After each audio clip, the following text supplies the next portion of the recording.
peut-être du Reiki, ou une approche qui permet d'avoir une corrélation plus ancrée avec les énergies qui existent. La lithothérapie, par ses cristaux et avec leurs couleurs, se dépose sur des chakras pour pouvoir améliorer soit un trait de caractère, soit un concept défaillant physiologique qui a besoin de quelque chose, soit d'une recherche plus spirituelle, voire une recherche ésotérique, voire une recherche psychologique, ou éventuellement un apport de quelque chose. Le concept lithothérapie est un concept où le laisser-faire est quelque chose de beau. C'est vrai que la relation entre les cristaux et l'être humain est une relation de confiance. Le cristal,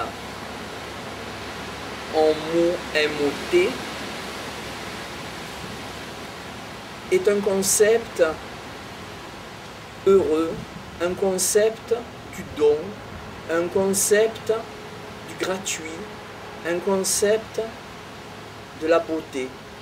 C'est vrai que les cristaux en eux-mêmes dégagent des énergies, dégagent des bonheurs, dégagent des forces énergétiques, dégagent des choses qui mettent en relation des yin et des yang, dégagent des manifestations suprêmes. Il faut leur faire confiance, je pense, ou il est bon de leur faire confiance. Quand on dit il est bon, je pense que c'est dosé, puisque la lithothérapie est une relation fondée sur la confiance. Le laisser aller, rien ne peut se cacher, tout s'ouvre. Alors prennent en relais des entités qu'on appelle cristaux et on leur fait confiance et ils travaillent. Après c'est un problème de vocabulaire, le mot travail est un problème de vocabulaire. Leur mission, plutôt une mission du cristal, la mission du cristal, entre guillemets, est de percevoir, de sentir ce qu'il faut faire ou ce qu'il est bon de faire. Le cristal en lui-même a un pouvoir extraordinaire, qu'il soit petit ou qu'il soit gros.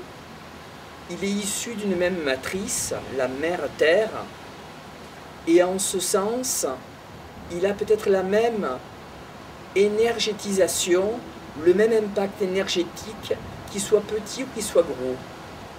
Bien qu'on pourrait penser que quand il est gros, il est plus puissant. Mais peut-être nous trompons-nous. Je pense que nous nous trompons peut-être qu'un petit morceau de cristal peut faire de grandes choses.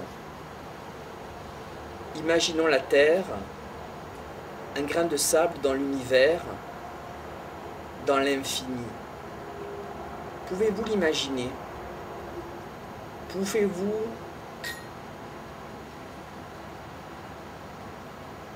approcher une mission, un destin, quelque chose qui nous envoie vers l'infini, quelque chose qui peut nous projeter? La lithothérapie peut aussi se rapprocher du chamanisme, en ce sens où des mondes parallèles, entre guillemets, de très gros guillemets, après c'est un problème de vocabulaire, peuvent être approchés, notamment par la relaxation, la détente, la souplesse de l'esprit, l'écoute psychologique, l'écoute mentale, l'écoute énergétique. L'écoute énergétique peut visualiser des symboles, peut visualiser des mondes parallèles, comme on peut l'approcher en chamanisme. Mais le chamanisme, peut-être, est un peu plus dangereux en ce sens qu'on prend des produits toxiques pour pouvoir l'approcher, tandis que la lithothérapie a le soft, le léger, l'approche en souplesse et l'approche saine. Je pense que cela existe et la lithothérapie est un bon média pour pouvoir approcher ces autres mondes parallèles.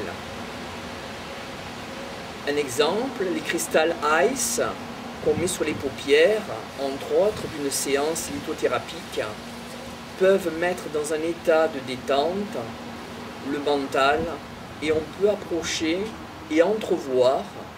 Après, bon, c'est une question de perception, de médiumnité, une question de ressenti, une question de visualisation de l'esprit.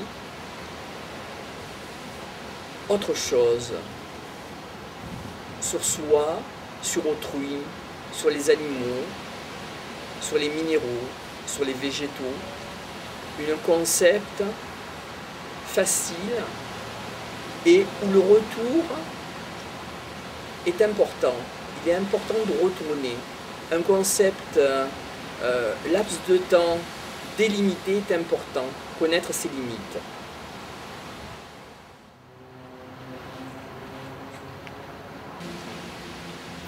Et bien voilà, nous étions à Salon de Provence, à la campagne, voilà, avec les cigales, le 3 août 2005, voilà, avec Marco. Voilà, j'ai eu envie de vous écrire cette lettre, une lettre vidéo sûrement, mais bon, peut-être quelques pensées qui un jour pourront peut-être vous attirer votre attention, vous intéresser.